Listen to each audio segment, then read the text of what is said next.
సాయంత్రం పూట అలాగా బజార్లోకి వెళ్ళి పానీపూరి బండి దగ్గర నిలుచొని ఉప్పగా కారంగా ఓ వెరైటీ రుచితో ఉండే పానీని చిట్టి చిట్టి పూరీలు తింటూ పిచ్చాపాటి మాట్లాడుకోవడం అంటే యూత్కి ముఖ్యంగా ఆడబిడ్డలకు అత్యంత ఇష్టమైన వ్యాపకం. కొందరికైతే అదో వ్యసనం. యువతరాన్ని అంతగా అట్రాక్ట్ చేసిన పానీపూరి మీద బ్యాన్ పెట్టాలని తమిళనాడు ప్రభుత్వం దాదాపుగా డిసైడ్ అయిపోయింది. పానీపూరి అంటే అక్కడ ప్రభుత్వానికి ఎందుకంత వ్యతిరేకత? క్లుప్తంగా ఇప్పుడు తెలుసుకుందాం. ఇంటర్ ఎంఈసి ఫలితాలలో మాస్టర్ మైండ్స్ వారి వన్ మ్యాన్ షో. ఎవరెస్ట్ లాంటి ఫలితాలు ఎవ్వరికి అందనంత ఎత్తులో నిలిచే ఫలితాలు. ఇంటర్ ఎంఈసితో పాటు సిఏ ఫౌండేషన్, సిఈసితో పాటు సిఎంఏ ఫౌండేషన్ సెపరేట్ బ్యాచెస్ కలిగిన ఏకైక సంస్థ. ఎంఈసి సిఈసి కొరకు కూడా అడ్మిషన్లు కలవు. Master minds. యువతరం పానీపూరిని ఓ చిరు తిండిగా మాత్రమే భావించదు. స్నేహితులతో కలిసి పానీపూరి తినడం అంటే అదో భావోద్వేగం. చాలా మంది అమ్మాయిలు పానీపూరి అంటే ప్రాణం పెడతారు. పూరిలో కాస్తంత ఉడకేసిన బఠానీ మసాలా కూరి పానీలో ముంచి దానికి కాస్తంత కట్ చేసిన ఆనియన్ జత చేసి తింటుంటే అదో మజా. యాక్చువల్గా ఇది ఉత్తర భారతదేశానికి చెందిన చిరుతిండే అయినా సౌత్లో ఫుల్గా ఫేమస్ అయింది. లక్షలాది మందికి తక్కువ పెట్టుబడితో సాగే ఓ లాభదాయకమైన వ్యాపారంగా కూడా మారిపోయింది. అయితే పానీపూరి తిని కాస్తంత అస్వస్థతకు గురైన సంఘటనలు వెలుగులోకి వచ్చిన నేపథ్యంలో కర్ణాటక రాష్ట్రంలో ఫుడ్ సేఫ్టీ అధికారులు హుటాహుటిన ముందుకు కదిలారు. వందలాది పానీ శాంపిల్స్ కలెక్ట్ చేసి ల్యాబుల్లో టెస్టులు జరిపారు. ఆ టెస్టుల్లో సంచలన విషయాలు వెలుగు చూశాయి. ఏమిటా సంచలనాలు?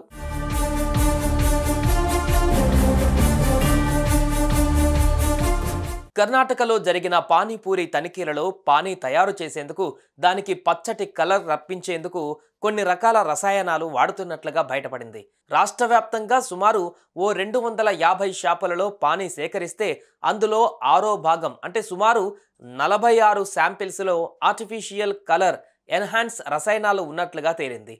వాటిని దుస్తువులకు రంగులు వేసే పరిశ్రమలలో మాత్రమే వాడతారని కూడా బయటపడింది. పానీలో ఈ రసాయనం వాడేది తక్కువ మోతాదే అయినా వీటి వల్ల క్యాన్సర్ వచ్చే అవకాశం ఉందంటూ నివేదికలు అందుకున్నారు. ఆ క్రమంలో ప్రజారోగ్యానికి భంగం కలిగించే పానీపూరిని నిషేధించాలని కర్ణాటక ప్రభుత్వం భావిస్తోంది. కర్ణాటక సంగతి అలా ఉంటే ఇటు తమిళనాడులో కూడా పానీపూరి వ్యవహారం మీద అక్కడి ఫుడ్ సేఫ్టీ అధికారులు కూడా ఓ కన్నేశారు.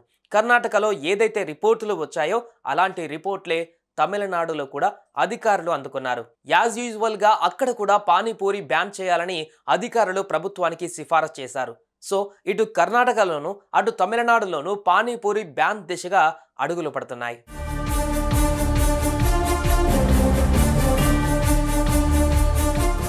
అయితే ఎవరో కొందరు తప్పు చేశారని మొత్తంగా తమకెంతో ఇష్టమైన ఓ స్ట్రీట్ ఫుడ్ని ఎలా బ్యాన్ చేస్తారంటూ ప్రజలు ప్రశ్నిస్తున్నారు.